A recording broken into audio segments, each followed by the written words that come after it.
Duke, making him the highest placing Hawaiian. And it was hard to tell who was happier, Eddie or the Duke. A lot of Californians envision themselves as the inheritors of this ancient Hawaiian tradition. But they came to Hawaii and found out that, hey, there's actually real Hawaiians and they still surf. And you know what? They surf really good. And this is Eddie's story. Eddie had made a statement at Sunset Beach, but every surfer knew that if they really wanted to join the Big Wave Club, there was only one wave that mattered. Waimea Bay, a wave that only a few years before was thought to be impossible to ride. Surfers watched for over 10 years before first challenging its peak in 1957, and it just went downhill from there.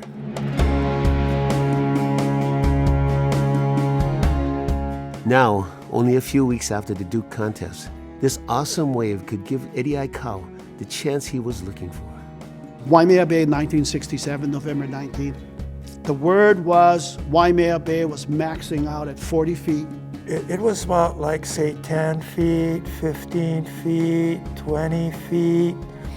It started getting bigger and bigger. I cut out of school, caught the bus out, and I was rounding the corner on the very top there, just in time to see Eddie take off on a 40-foot wave, free fell about 20 feet down, and had the worst wipeout I ever seen.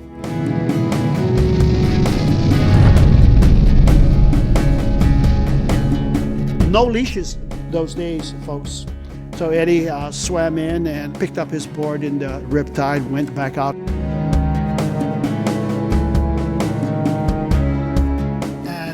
We didn't really know that even the big wave riders who were riding 10 years before Eddie, that day was probably the biggest day they also ever rode.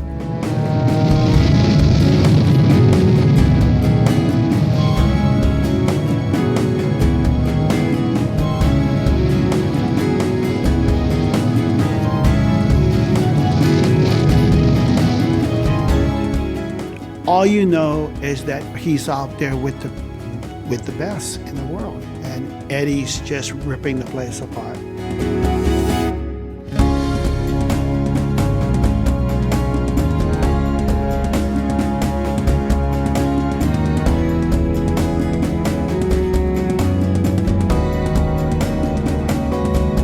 He was just the brightest star out there. I tell you, Eddie didn't take off where everybody else took off. He took off deeper. And there's one famous picture, and he's hung up on the top of the lip of a Waimea wave.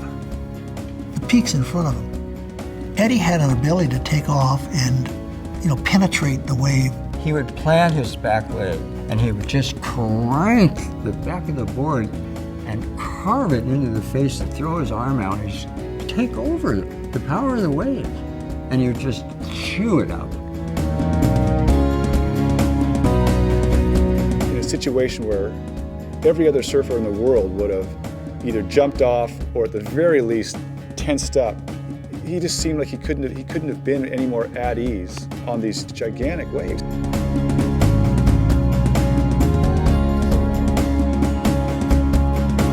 It wasn't just that he went out and surfed for longer and better than anybody else out there. He also paddled out on that beautiful red surfboard.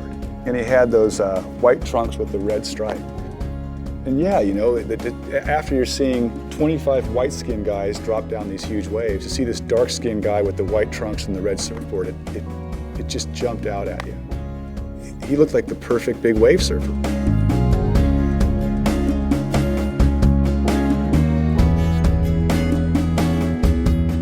Some guys you see surfing 10, 12 feet, oh yeah, they're okay.